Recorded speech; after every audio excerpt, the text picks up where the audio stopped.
Okay, in the kit you get a couple of different types of nozzles. You get 4 of these. That's your spray pattern, and this is like a pinpoint pattern, I guess you'd call it. We ain't gonna use that. Comes with a little pack of petroleum jelly. Put some in there. I put it around here also. Snap it in. I've did 1 pack just to see how it goes because I've never done this.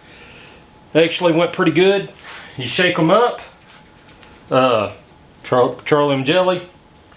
Then I just use the box that it came in and give it a few sprays for 15 seconds or so. That way it mixes good. Both product comes up to the front and it mixes good. That's about it. 1 box actually, or 1 can actually went pretty far, and I put it on a little thicker than I wanted to. Lesson learned. I'm going to give this a shot. We're going to do this wall and work our way around to where I'm done. Alright, here we go.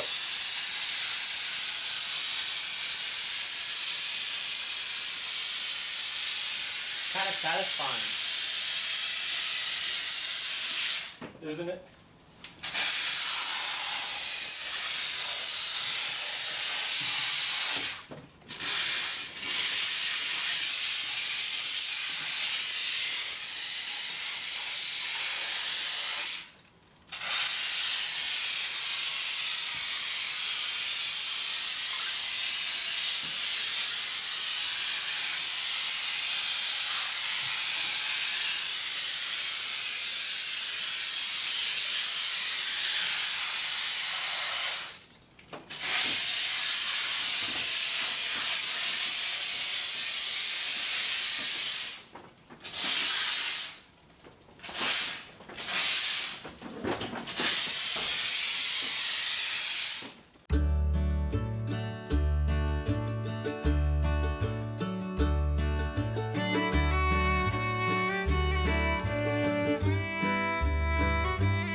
Alright, that stuff went up pretty good. Whenever you're getting low, it'll start spitting and sputtering. You know it's time to quit doing it. If you don't, it don't mix good, and it won't ever dry. It'll be a little runny. I figured that out just while ago. I had to wipe some off the wall. That pretty much did everything we had. There's a little bit left to do, and I'm really not worried about it. I wanted to get it 1 inch thick.